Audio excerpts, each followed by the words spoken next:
Hello, everyone. Welcome to Camppatton Family Compound. It is time for Friday night in the Homestead, and tonight's topic is wildfires. Do you have a plan? And let me get over here to the comment section because I'm having problems. I brought another laptop and it's having all sorts of problems, and it's logging me in as Gil Patton instead of Camppatton Family Compound. So that answers Kaylin's statement there. Oops, almost hit the wrong button. I need to go to comments. There we go, up to the top here.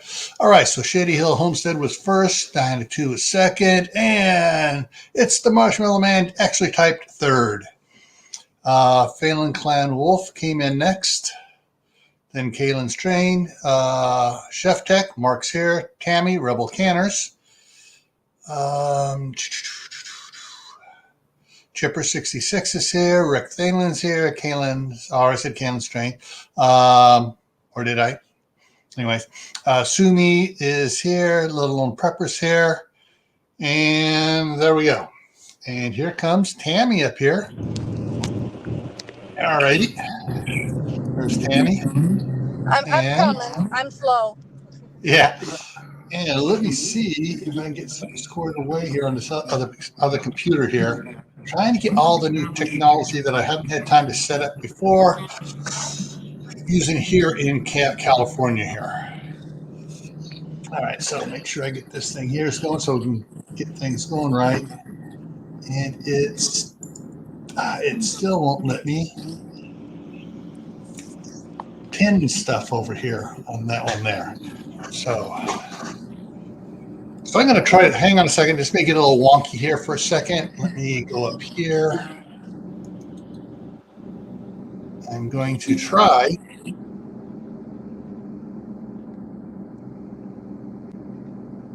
And I'm getting ahead in here.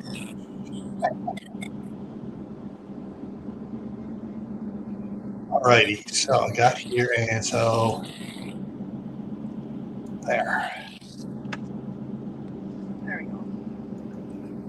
Okay, got that to work, but I don't want to keep it on this main computer. I'll try to bring up Camppatton Family Compound. I had to pin something, but I don't want to keep it up because it will cause the whole thing to jiggity and everything else. And Geeky Garden's in here. Hey, Jack. For those of you that are following the wet side of the nation, and here's Lewis. Hey, Lewis. Hey. And I like your hair. And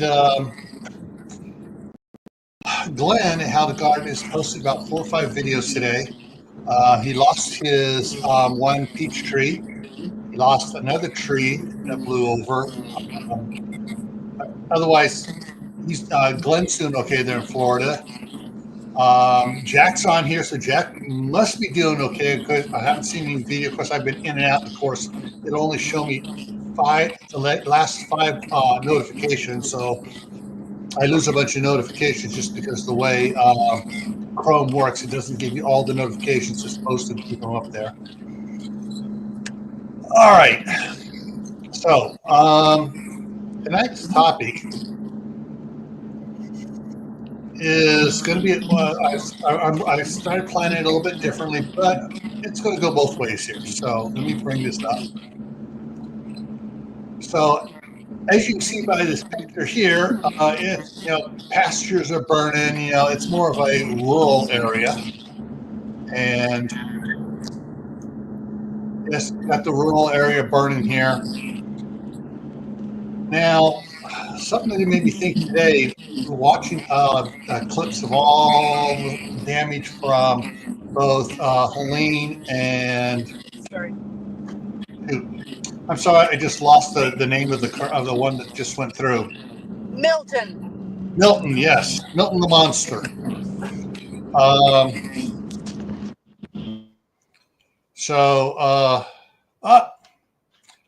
Helena M is coming on your side there, Tammy. Thank you. And so what I've seen and the damage and stuff is a lot of downed trees, obviously. I'm seeing a lot of debris from rivers streams that turned into rivers and back into streams again, creeks being flooded and everything else. There's a lot of damage out there. And as that stuff dries out, it's gonna be a tinderbox all the way up to northern Florida, into Georgia, North Carolina, South Carolina, West Virginia, Tennessee. All that area where it had stuff come down is, if it doesn't go before wintertime, it's going to dry out over the wintertime and amongst the rains and stuff. And come springtime, it's going to be a tinderbox too. So that's going to be another fire issue that is being brought on by the hurricanes that nobody thought about. That's a future issue. So, but for this one, we're going to talking tonight. I originally planned on talking about urban wildfires, where we've built right up against the forest or up against the plains and stuff, and no one's managing the wilderness a block away. Hopefully, Rick, you're right. Hopefully a lot of them will gather for firewood, but there's so much stuff down. They'll have more firewood than I do, and I got 30 cords set aside for my trees that I took down. And that was just, a small area along the irrigation ditch that we took down. But as you can see here, wildfires burn, if nobody's out there clearing the underbrush, if the powers that be, I'm not going to go name names or political parties, decide, we can't, burning is bad for the environment. No, it's not. Nature burns, nature regenerates. The Native American Indians recognize that, and that's what they did for hundreds of years. Here in California, there's a couple of mountains, Mount Diablo, Mount Tamalpais, Mount Wanda. They used to burn those at least once a year, if not twice a year.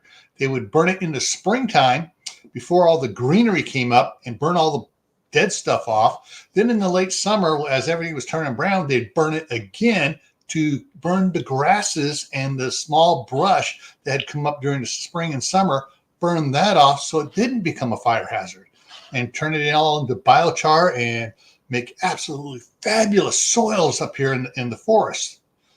Well, since the white man came in, burning's bad, we're not going to burn. We're going to put out all the fires and save all the luscious trees and brush. Adds nitrogen to the fields and your gardens. Yep, adds nitrogen, adds the carbon, adds the sugars from the plants into it, which makes more stuff grow. So without it, yeah. And then of course, we got example, Yosemite National Park. All the oak trees got cut down when they were building the lodges and stuff, and pine trees started coming. Well, pine trees aren't native to either Yosemite Valley or its sister valley, which is now a reservoir for San Francisco, or a lot of the other. There are pole pines around, but a lot of these big valleys and stuff, it's oaks. And the Indians know how to treat the oaks and how to harvest food from the oaks. And white man came in, evolved their political. I need to stir the people up, and I'm going to give them a cause so they vote for me. And so they eliminated a lot of the native plants and allowed the non-native surrounding ones to encroach in. They're finally getting native oak trees to grow in Yosemite again, and they're taking out all the pines. That's the way it's supposed to be. Get rid of those pines, bring back the others. Anyways, you can see along here, the areas where it's burning in this picture here, they were not doing, they did not believe in such a thing as prescribed burns.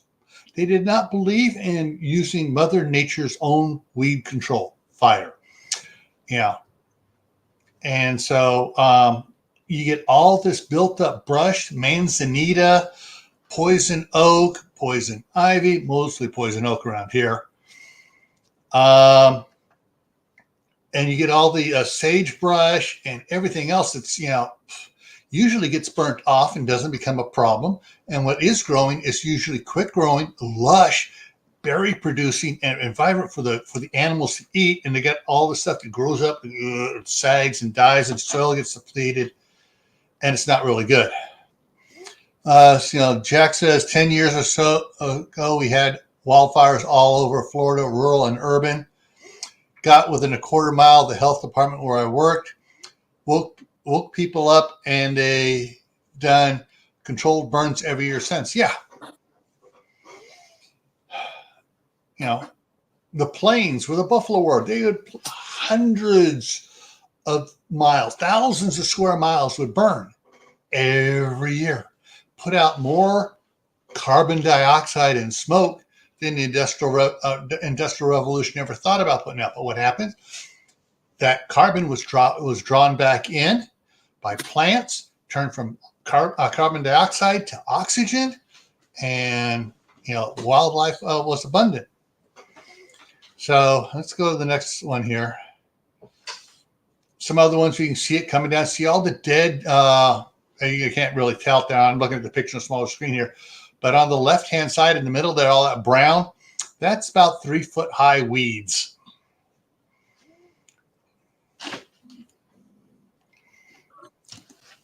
Yeah, they've started doing controlled burns in California, and they're way behind that as well. Hello. And Mark's here. Hey, Mark. So let's go over here and What's catch the next. Hey, Tammy. Now, there is one thing good about this picture. Although you can't see it, and I can barely see it on these small monitors I have here. They're not very big. All these houses in this picture here have either red or gray terracotta tile for roofing. Good for two things. One, any embers or stuff lands on it, it goes out, it ain't going to burn through the clay. And two, when it rains, the water that comes off those roofs does not have the oily asphalt stuff that asphalt shingles has. So the water they can collect is a lot cleaner and can be used for gardening and even filtered and used for drinking. I want a metal roof on a new house. They said, nah, you have to do that yourself.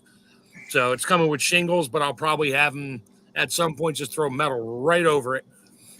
For metal roofs, they make metal shingles that have a 50-year warranty. I was thinking about getting those here. And then there's the long sheets. But the way it's a modular. And no, they pre-shingle before they leave. So I'd have to have it redone at some point. So, but I'd rather put a metal. I like it in I don't know, blue. Hey, I didn't even realize this. My shop in Idaho is a blue roof. Nice. And it was built 15 years ago. Yeah. Actually, more than that, 18 years ago now, because I've had the place for 3 years. You don't have to worry about the dew on that roof. Yeah, it all comes off, and I'm not talking about the moisture. Yeah, well, I am. I get all that dew for the garden. All right, now this one here, you can see, people like to put these patios, and if they're on the hillsides, they build, decks and stuff out, and even part of the house may extend out over and have pylons and stuff holding part of the house up. Well, this is the problem. If they don't go down there and weed and keep all the weeds clear and free, and I make that part of their plan for, hey, twice a year, spring and late summer, we go down there and with weed whackers and we scrub it off, or they plant low growing green landscaping such as African daisies, ivy, or something like that. Problem with those, they do like to attract the spiders. But here in California, they attract the black widow spiders.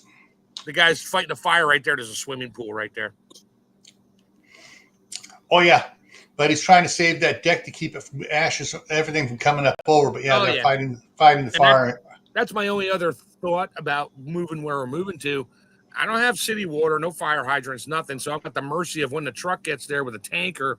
So I'm probably going to put a 500-gallon tank in one of the garages and just, I'll use it, but I'll make sure it stays full all the time. And I'll I'll go to the fire department and be like, show me what size for your 2-inch line. And I'm going to put one on the side of a couple totes here. That way, if nothing else, if one of my neighbor has an issue, at least they got another 1,000 gallons of water to use because they're not going to get to the stream anytime quick because it's in the, there's no road going to it. Well, I can answer that question for you right now. Standard fire hoses are for distribution 1.5 inch, 2.5 inch. For loading fire trucks, it's 2.5 inch, 4 inch, and 6 inch. Okay, so it'll be 2.5 because it'll be the suction side, not the 2.5. not the pressure side. The 2.5. All of these are not iron pipe thread. They are fire hose thread. It is a coarser thread. Oh yeah, so I'll ask them about it. I'll either order it or I'll bring the chief down and be like, hey, this is what I'm doing, and give me a fitting. Order me a fitting. I'll put it on here and stick it on the outside of the building on a standpipe. So if I'm not even home, you guys can just hook up to it. You'll have 1,000 gallons of water to use if you need it. And if my well's hooked up to it with a float valve, which I'll probably do, it'll fill it up as they're using it. It'll keep up the best it can. Probably give them an extra 150 gallons. Yeah. How big is your property going to be, Mark? It's 15 acres. I would dig a big pond. Yeah, I was thinking about that too, Lewis. I can't. I looked into it. It's a Pennsylvania clean and green. They got their own set of rules and stuff of what you can do. And I might be able to because I have a really wet area in the low end, which I'm not. The house is not near. But if I could dig that out, I could have a pond down there. But I'm not sure if they'll let me.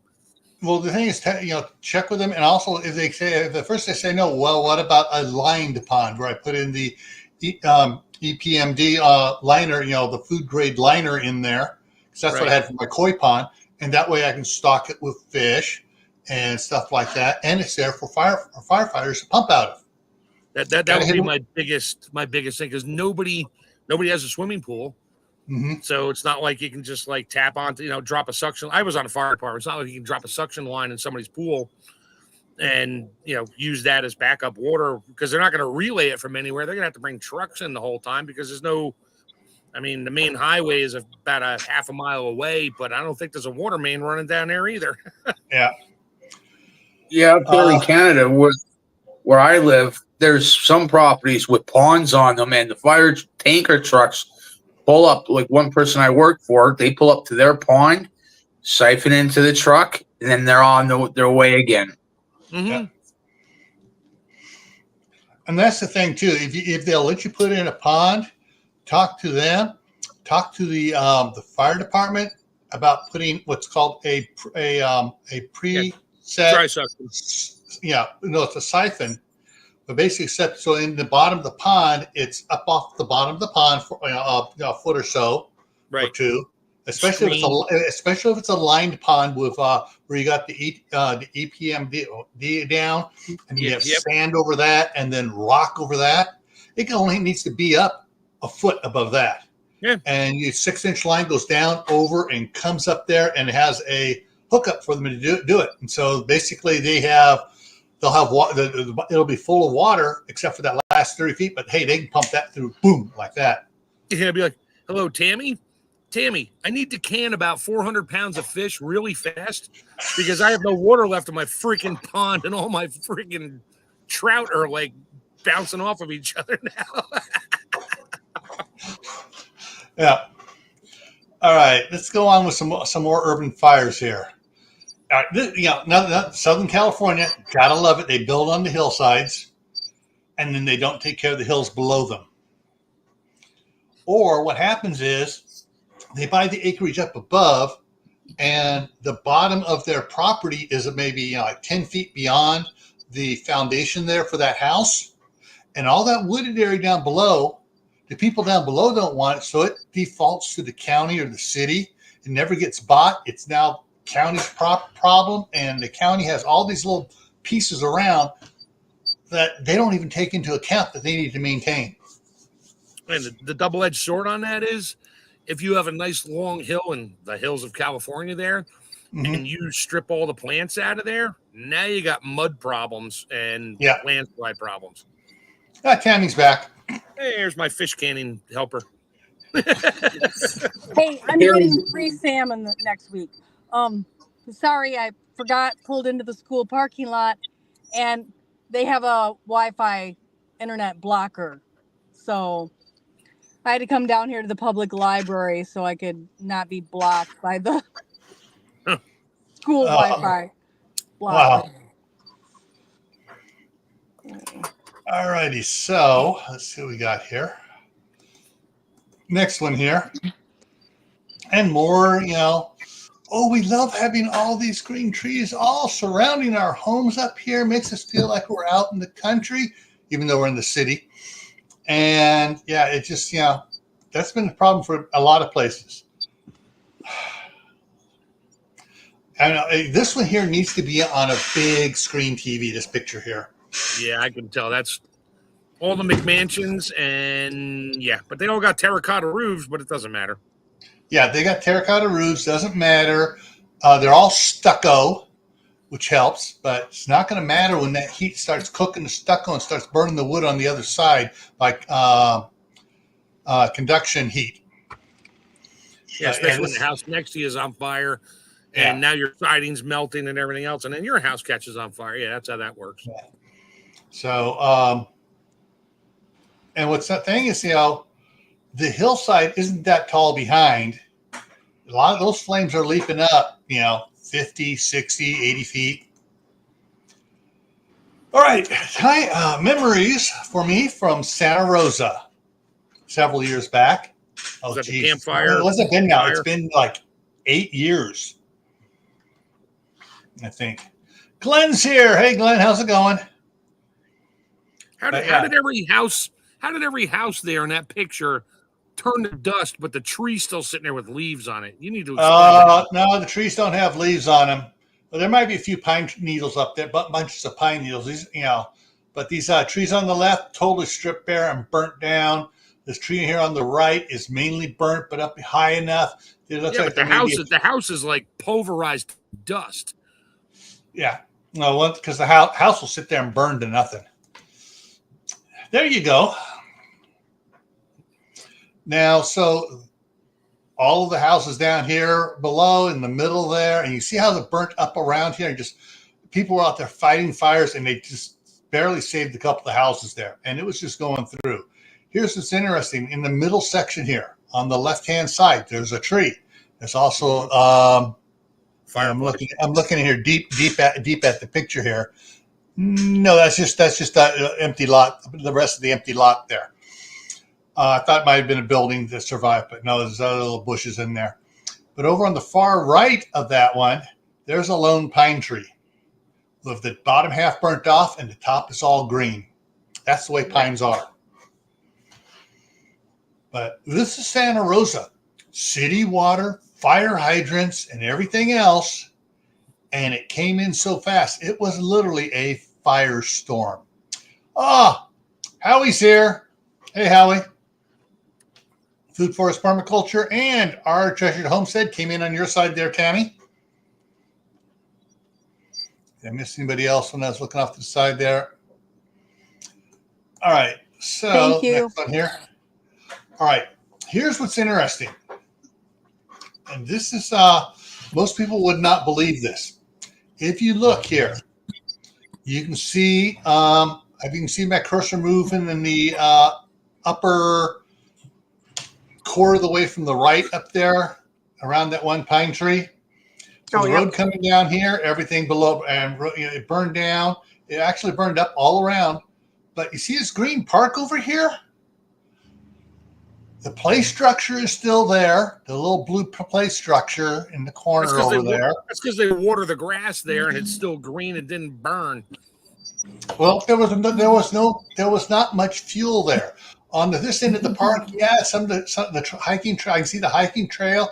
I can see some of the trees are burnt, and it gets over into the pine trees. Pine trees didn't go too well. They were, had deep enough water roots and stuff. But a house burning, and the other house in a subdivision, the other house is usually less than 30 feet away. Yeah, much less. Radiant heat just goes through it and burns it down. That's what happened. It just started burning and burning and burning. That's how come you have some of these trees out near the front of the street in the area between the sidewalk and the curb. The trees are damaged, but they're still viable. They still have some greenery on them. And here you can see some houses burned totally. Other ones, as the fire department got there, was able to just wet some stuff down a little bit, or the people were out there wetting a place down to begin with, and they didn't evacuate and kept wetting it down. That's the other thing I want to do. I want to run a pipe across the top of my roof line and put some water jets in there. I can get like rinse jet nozzles that just spray a mist or more or whatever, just to keep things wet. Yeah, the rainbird shrubbery heads are great for that, because you can besides pressure, you have the pressure line to kind of just spray out like a low one for watering hedges and lawns and stuff. They have a set screw in there, so you can adjust how fine the water comes out. Right. I've also read, I've never had to do it, that you can put a tennis I would ball probably in go the as gutter All right. and fill your gutters with water. Can Hang barely on. hear you, Tammy. Yeah, let me get in here and see if I can get into your edit mic settings. Are you up all the way? I can't. All right. I would almost go as I far, got in there. Mark. I edited yours, Tammy. Yeah, I've read that, and I've never had to do this, but I've read that you can put a tennis ball in your eaves to prevent the water from running out up top, and then fill your eaves when you're spraying your roof down. Fill your eaves then and help for a little while. And the gutters there, yeah, you put it on, you can block that off. Problem with that is if the gutters were not installed properly and it fills totally full of water, They'll collapse. it'll collapse. However, if you go up there and you look at it, you don't have the mounting brackets every so often. They do make a great aftermarket kit thing. Hang on, let me get to it here. So basically, it's a nail about that long. I've repaired mine. So for everybody else to know too, it has like a little sleeve the width of the gutter. Yeah. So it goes inside. So you drill your hole, you put that in there, put the nail through it, and then nail it into the rafters. When I had my gutters done, they actually use these other types of brackets with a 7 or 8 inch long screw, and they use a 5/16, impact, whatever, and they just run them in, and it stops. It doesn't crush your gutter. So, you really need more of those if you have ice conditions in Michigan. Right. I lost a whole gutter off 45-foot long section. Yeah, they put they put the ones up on my house. I think I'm going to go back and add some more brackets on from when they did it, but they put all the heat tape in there to keep the snow from building up on it. My mom had no gutters on her house up in Maine. She has gravel, or had gravel, I guess about 6 feet out all the way around the house. So the water would just come off the roof. Wintertime, she had some spots where the snow always accumulated, and she ran heat tape up there, and then she'd wind up with this massive 400-pound icicle hanging off the eave and touching the ground. It was like a support structure. Once it touches the ground, it's taking the weight off. It's supported. Right. Oh no, she knew that. She just let it go. Eventually, I'd come up there in February or whatever and just take the sleeve. We'd turn the heat tape on and let it finish melting. I'd knock the top of it off so it would take the weight off the roof. Yeah. Howie says human poop is a natural fire retardant, unlike cow poop, which is a natural tinder or fires? Yeah, I don't think I'm gonna be flinging poop at my house when it's on fire. Well, that's why you raise pet monkeys. That way, all year long, they're throwing poo at the house. Yeah. Sure. Yeah, monkeys. Okay, right. Wait, there's two types of pet monkeys you can have. You can have the primate, or you can have the little ones of your own. All right, so on this one here, you can see, I mean, they were not able to evacuate all their vehicles. It came in so friggin' fast. So you got to have a plan on what to do, how you're going to react, how you're going to move. Let me switch this the other way here. There we go. And yeah, it'll come in, and the fire comes so fast once a firestorm gets going because it creates its own wind. And as it creates wind, that's a hot blast of air coming across out of the fire going to other areas. And yeah. So let's see what else we got here. Next one here. And then, of course, there is the other effect of urban wildfires, the animals, the pets. This was, I can't remember. It was up there near Santa Rosa, but they were finding a lot of cats. Cats are smart. A lot of cats survive fires around. Some of them get burnt. They get singed. Dogs seem just to, get worse off than cats do. But cats seem to come out of nowhere, or they shouldn't be alive. But cats need to get. There is a part of the CERT program, which is the Community Emergency Response Program.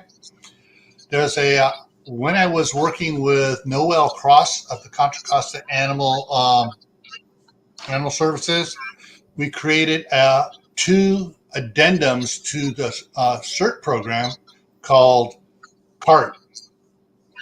And basically it's Community Animal Response Team. And it was to deal with people that are evacuating or in the aftermath of fires and stuff, dealing with all the pets and stuff, to how to deal with them, house them, store them, set up temporary shelters, just like a Red Cross shelter, but an animal shelter. And one of the things is if your county or parish has a CERT team, find out if they also have a CART team.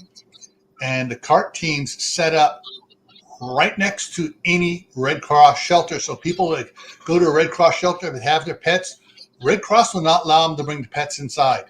However, that's why they set up the CART centers next to it.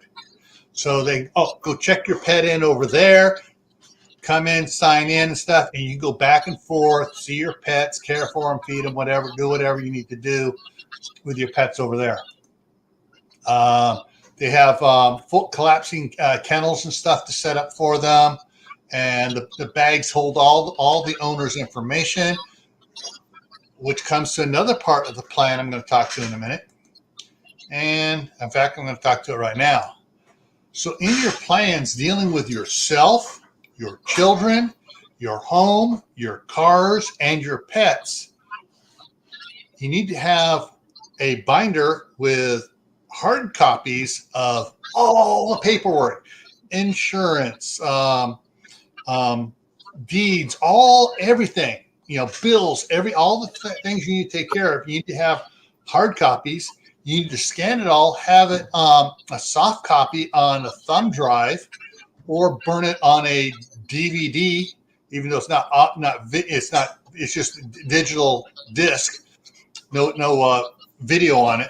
So you can put a ton of stuff. You can put all the pictures and stuff. You can put you can get a ton of information on a single disc, and also all your pet stuff as well.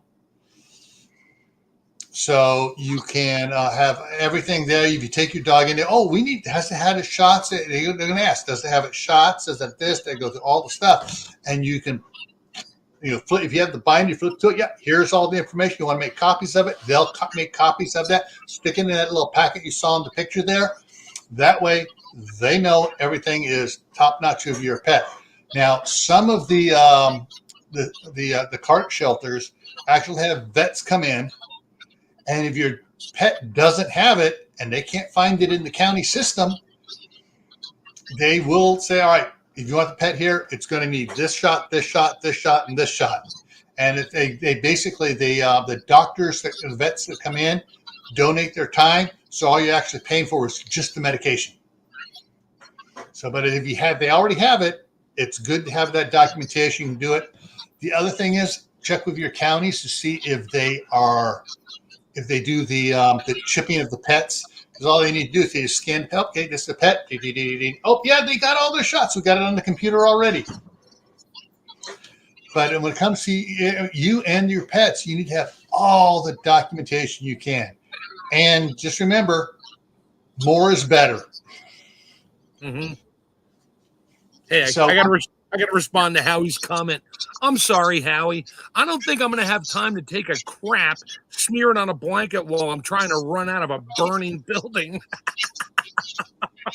and that's the other thing. So you should never be having to, if this is a urban wildfire, you should never have to be running out of a burning building. If it's getting that close, you should already be gone. Yeah. And that goes back to the part about planning. If you fail to plan, you plan to fail. You need to have your binder, write everything down. Once you have it written down, go over it with your significant other. If you have a significant other, go over that. If you don't have a significant other, you have some relatives that go over it because they may think of something you don't. And seeing your plan may trigger thoughts in their mind. Well, what about this? What about that? What about this? And the more people you have involved in your plan, the more thorough it's going to be. And so Glenn says his internet's still a little glitchy. I understand that. Our treasured homestead says we have, let me just put it up here. She's in on Tammy's side.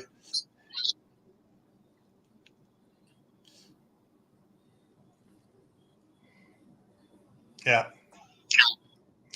I mean, all right. Back when Leland Stanford became governor of California, they had an atmospheric river come through so bad from Hawaii, it flooded so bad that Sacramento was flooded, and he had to take a rowboat to the state capitol to get sworn in. And oh, wait a minute, that fall, they had major fires because all that water, all that grass grew up, and they had fires. But yeah, your state and county should have a whole spectrum approach to emergency preparedness on the county level or the state level. So that way, they have fire, they have wind storms, they have flooding, they have ice storms, they have drought, they have plans for everything. So in your planning, your binder, you're going to want to have, divider tabs. So you write your stuff out. All right. One thing, contacts locally and out of state. It's becoming less of a problem so far.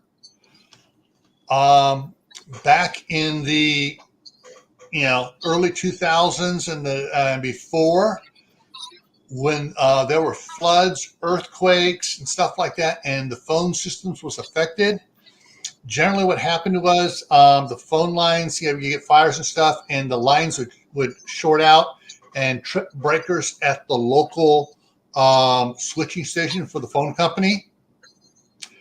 Well, areas would be blocked out. If your area came back up, you might not be able to dial 20 blocks away in another switching stations area because they're still down because all the breakers are still tripped. They haven't isolated the circuits they need to disconnect to get the ones that are functioning back up. So it was easier to call out of state. You couldn't call anywhere in town other than your little neighborhood, but you could call out of state really easy because of the way that the phone system worked to isolate and protect the individual affected areas within the disaster.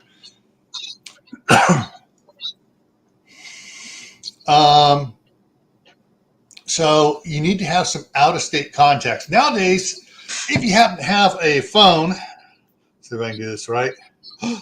that has all your contacts on it.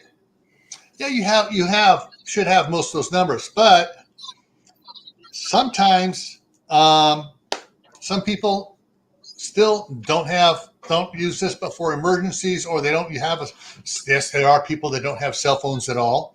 They have everything on a landline. If they got to evacuate, they need to have in their binder a list of phone numbers, contact information. And if you have to have a relative that's that type of a person, get with them and work with them on setting up their binder, and then put everything in that binder. Bring your laptop over, enter it in, and burn it onto either a thumb drive or a CD or a DVD. And that way they have it. So when they get there to one of these centers that says, you have this information, well, everything's on here, and they go and help make contacts for you. Exactly, Kaylin. Exactly. And so the different buildings would get flooded until they dried out and get everything going. Plus, not only just the buildings themselves, even if the building was up on a high ground, apartments around and businesses that got flooded, their phones shorted out. And so that was tripping the breakers in the building, in the switching stations that didn't get flooded out. Remember back during the 1971 earthquake and the I forget the year, the Loma Prieta earthquake, there were so many phones that were rattled off their receivers, off the things, stuff, and came on at once, and that tripped all the circuits. That overloaded the circuits because all the phones were suddenly in use or trying to be in use. And they basically had to shut off neighborhoods, and they had voltage meters on it until it dropped where it could handle it. For the people would realize and hang up their phones or whatever, and then they were able to bring those neighborhoods back up online. All the payphones, yeah. And so communications is going to be one of your big parts of your emergency binder. It's going to be its own little chapter in there of information. Your binder is going to talk about, you have all your information, your pets, all your kids, spouse, everything else, health insurance, life insurance, car insurance, homeowners insurance, any other type of insurance you have. If you have, checking accounts, savings accounts, all that information in there. Okay, I got a question here. Yes, he was trying to give out the travel Starlink sets to everybody that was cut off there in North Carolina, South Carolina, and up in the affected areas and stuff. And some bureaucrat with his head up his butt was saying, no, you can't land your helicopter there to give those people that unless you know who they are first. There is already coming major backlash to those idiots that were saying that. So there's going to be a lot of people get fired on the federal government side. Either that or they're going to take significant demotions to keep working for the government.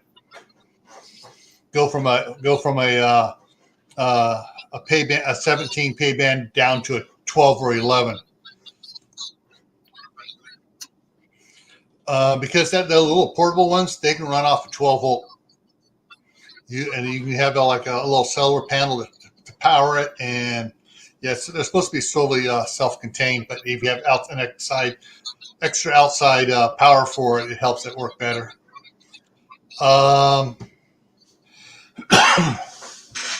What other things about urban fires? So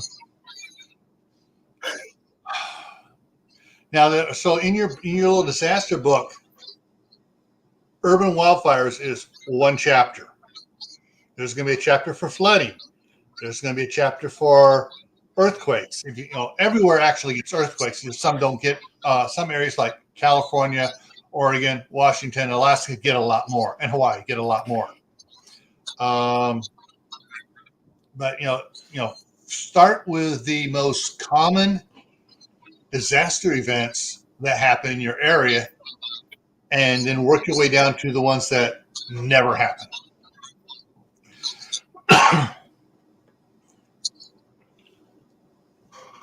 Let's see what else on this here. Don't count on government on the federal government, state government, or county government come riding to the rescue like John Wayne and Rock Hudson. Ain't gonna happen. They don't have Well, you saw what happened. The stupid numbskulls in Congress told FEMA, you need to spend money here, you need to spend money there. That's not part of FEMA's mandate. Yet they were told, oh, they passed a little bill, you need to spend money here. And they had no money left over.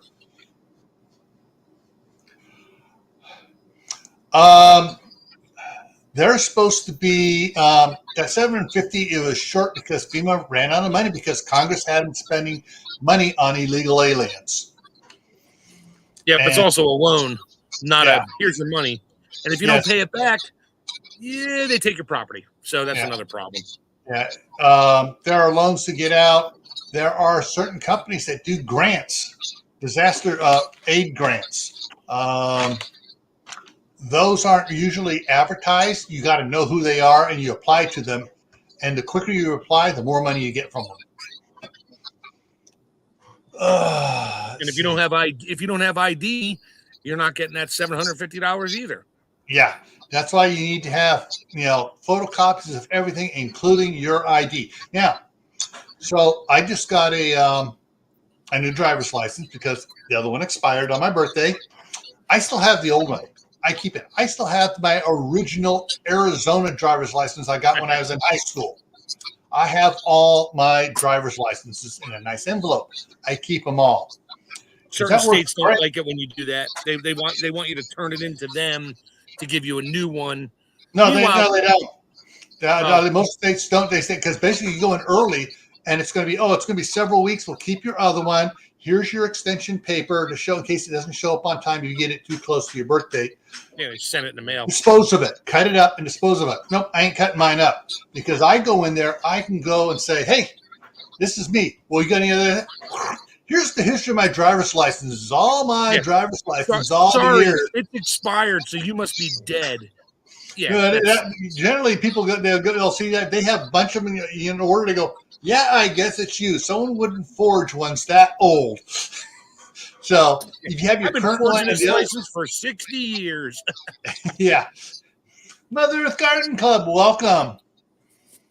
And she says she came in on Tammy's side. So here in Minnesota, we have floods, tornadoes, occasional fires. Yeah, and so you want to have plans for each of these.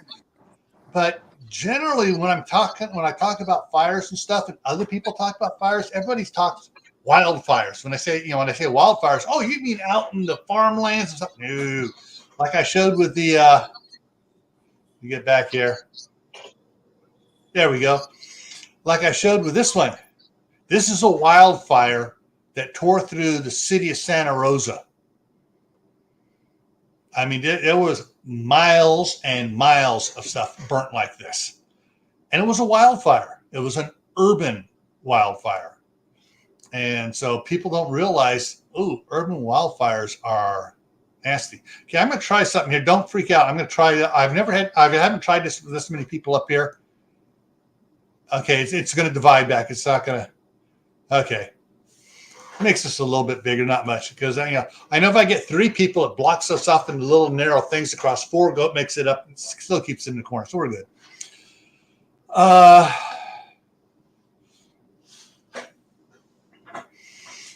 right. Last earthquake was 1917. Well, the last major reported one. I'm going to do something here for you. I'm going to pull something up here. Latest earthquakes. Okay. see if I can do it here. Come on. I got back off here. United States. New Zealand had a great big one this week. Yeah. All right. Largest. All right. Well, the biggest one the last 7 days was Camppatton Islands was a 5.8, so it was more than that. And then Easter Island had a 5.7. The Central East Pacific Rise had a 5.6. Vanuatu, which is Quake City in the Pacific, had a 5.5. Then you go over to the East Indian Ridge, had a 5.4. Yeah, I get them all up here on the thing. Here, I'll just show you. And it's a map for the United States. I can zoom it out and do the whole freaking world. If I zoom back in on the United States here. Try to get, okay, there's, it's hard to see the border lines. Okay, so Minnesota's in here somewhere. If I change this to this, it may freak it out for a minute. Okay, you see a bunch more just kind of pop up around here in different parts here. So some of these areas, it's been a while since they've had any. Let me zoom in on this, see if I can get areas. So you can see there, some of these are, the white ones are more than a week old. But yeah, and those are all like less than 2, and they're probably really deep. Let's see. This one here is a 1.1. Yeah. 1.1. 1.5. Yeah, and that's and you don't feel those. You just don't. And so I mean, your dog might bark. That's about it. You could have a 2.4. You can have a 2. If you're in a city, you have a 2.4. Unless you're up in a building, you're thinking a big truck just drove down the street. That's about how it shakes. You remember that earthquake in Virginia back? What was it? Should have had to be 12 years ago now, or probably like 12 years ago. I was in my work truck, sitting outside. It was like one of those row buildings of like garage doors with like caterers and different businesses in there.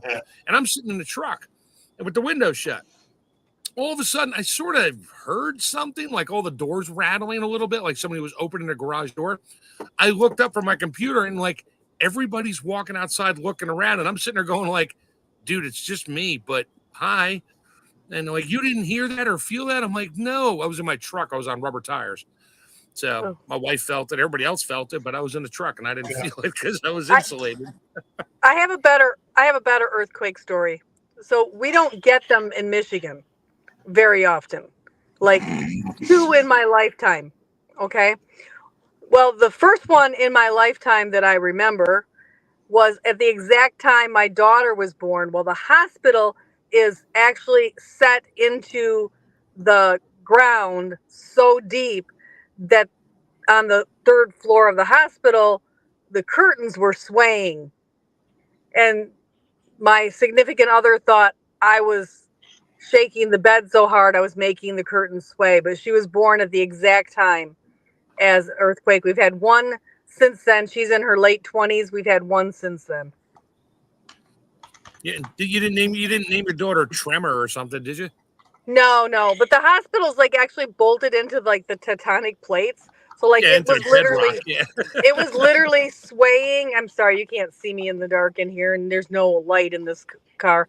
But the building was literally swaying, and the Venetian blinds were going back and forth in the window. Let's see. Hey, do you know how to make a Venetian blind? Poke them in the eyes. Dad jokes. Yeah. All right, I'm trying to bring you something up here, and it's not cooperating. I missed my. Wait a minute. Here we go. Okay, let me see. I can make this large here just to surprise you guys here. Save images. I'm going to put that into. Hang on a second. I got to get this over to the right folder here to save it.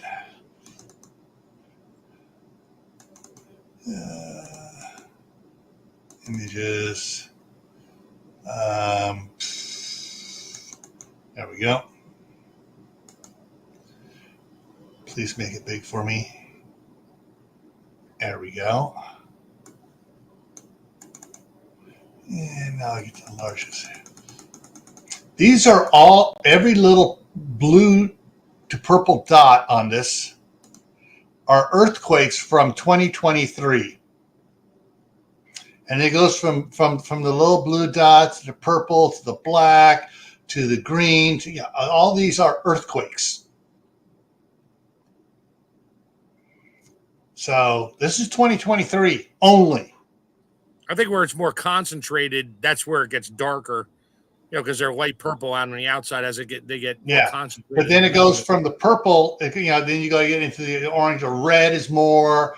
Yeah. And so, but yeah, so you see there are earthquakes all over the area.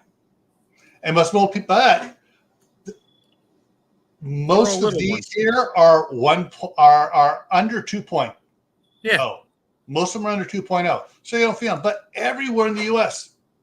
is earthquake country. It's the aliens digging tunnels. Don't worry about it. They're fine. No, it's the killer rabbit stealing from Monty Python, the Holy Grail digging tunnels. But yeah, so there, but get back on fires here. So fires is, earthquakes hit, boom, boom, boom, and you're done. Fires give you, sometimes, wildfires will give you a warning. Oh, we got a big fire, lightning strike over here, or an arsonist, and it's fire building, it's building. Oh, it's getting out of control. They can't control it. Get out. And you got a couple hours to get out usually. Couple hours, that's, when they say evacuation, it's gone wild and it's coming at you. And, it's hopefully your Tesla charged up by the time you need to run. Yeah, it's more along the lines of this, and you need to get the heck out of there. The fire is coming. It's out of control. Let me go back over here. Hang on here. Yeah, the fires are just coming. It's the wind's changed direction. It's now blowing over the hill towards the houses. It's burning up the hillsides. Yeah, you need to be gone.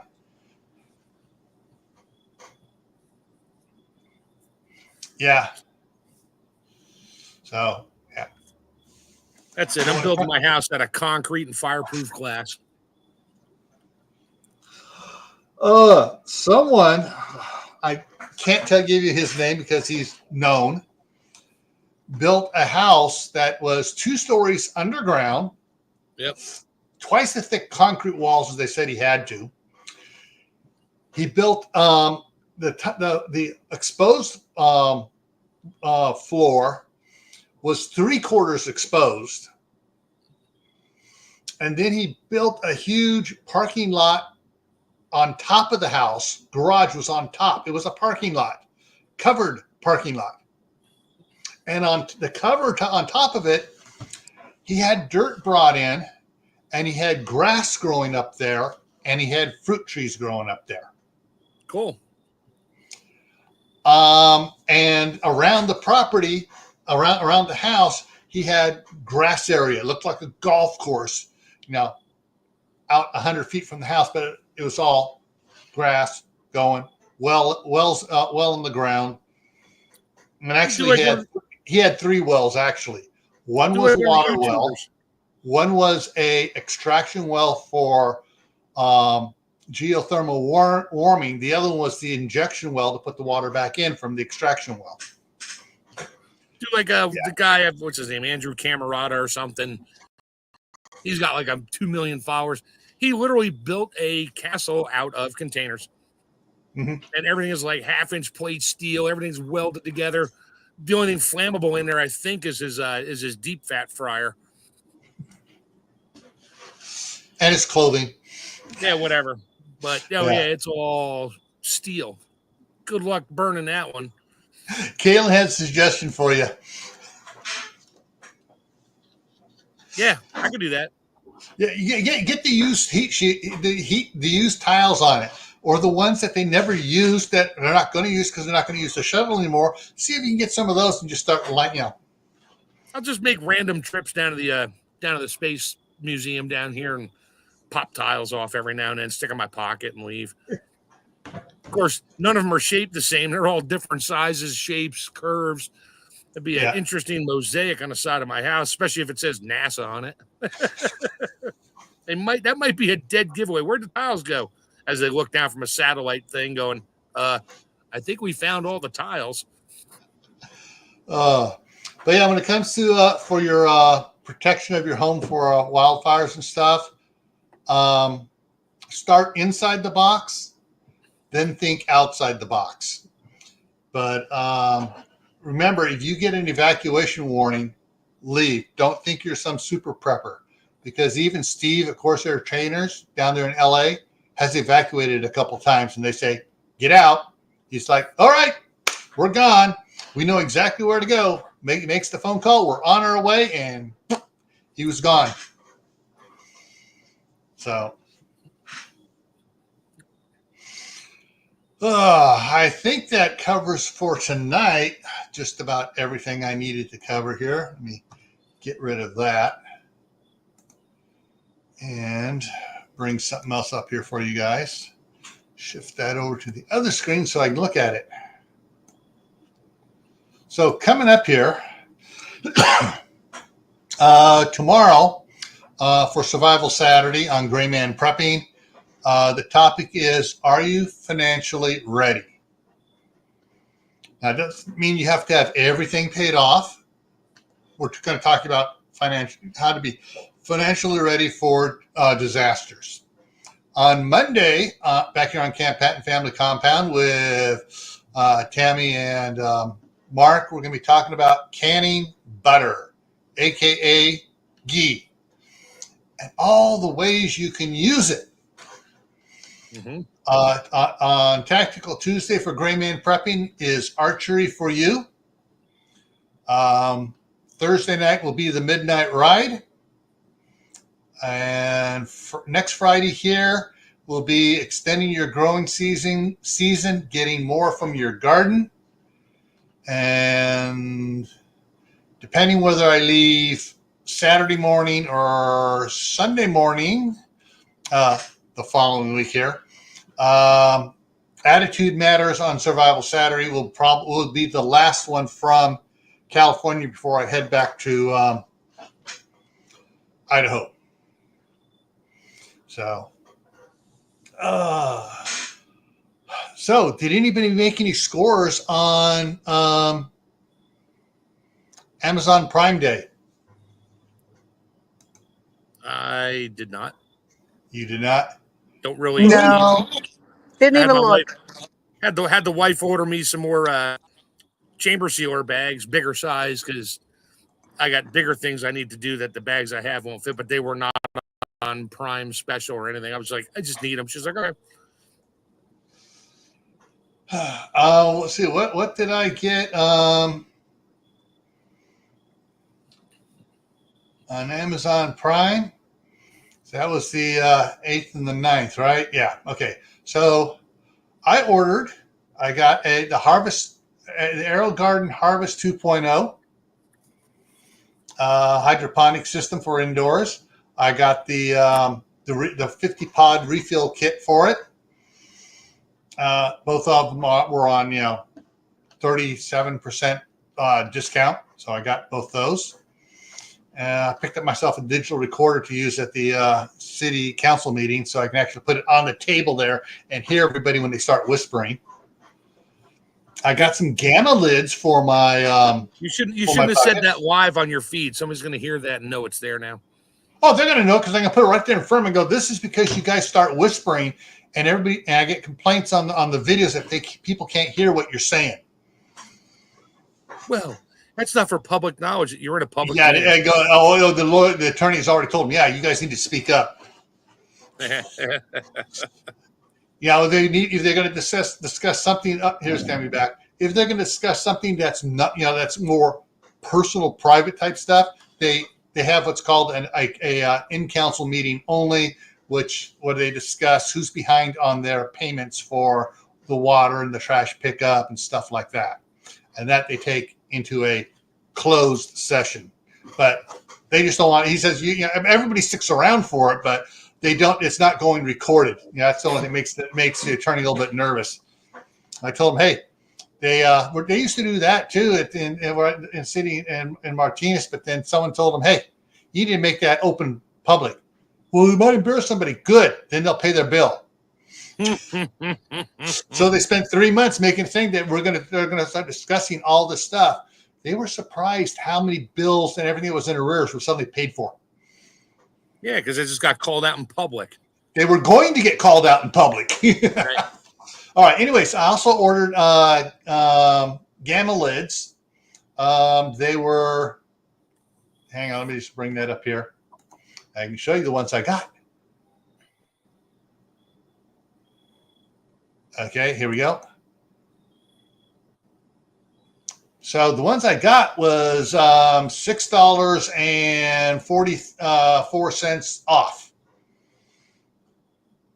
So I got the Gamma ones, the 3 set, and then what else? I also picked up more of the. I showed it in a video. The Pyrex Snapware. I got the 5. Actually, hang on a second. I got to pull one out of the freezer here. Yeah, I went to. There it is. This size here, and it's got shredded meat in it that I cooked before I came up here. Yeah. So I got another 5-pack of those. And I got 5 of them in the chest freezer full of shredded meat I made before I came up here, and that's what I'm eating up here. I'm trying to do the carnivore diet just to see if I can get my body cleaned out here for a little bit. But so those are the things I ordered on Amazon Prime. That was it. Some other stuff I hemmed and hawed about, but I really don't need that. So, anyways, I'm going to go ahead and wrap this up here now. So Arrow Garden is going out of business. Check their website. I'm not sure if stuff's going to start. They got stuff on 30% off on their website. I'm not sure if things are going to start dropping anymore. If they're still functioning come Black Friday, you need to check for their on Black Friday, see what they have for sale. Stuff may go for even more discount on it. So be the time to buy stuff for it. Oh, here we go. Cool. Excellent, Mother's Garden Club. An emergency fire blanket. That's how you get out of the house. Or that's what you throw over the stove if it's one of those ones for extinguishing the stuff. Well, you could probably throw that over yourself, too, and run out the door if that's the case. That's what I said, yeah, for getting out of the house. All right, everyone. Take care. Work on your emergency plans. And remember to include copies of all your important documents in those, okay? All right. See you later. Have a good night.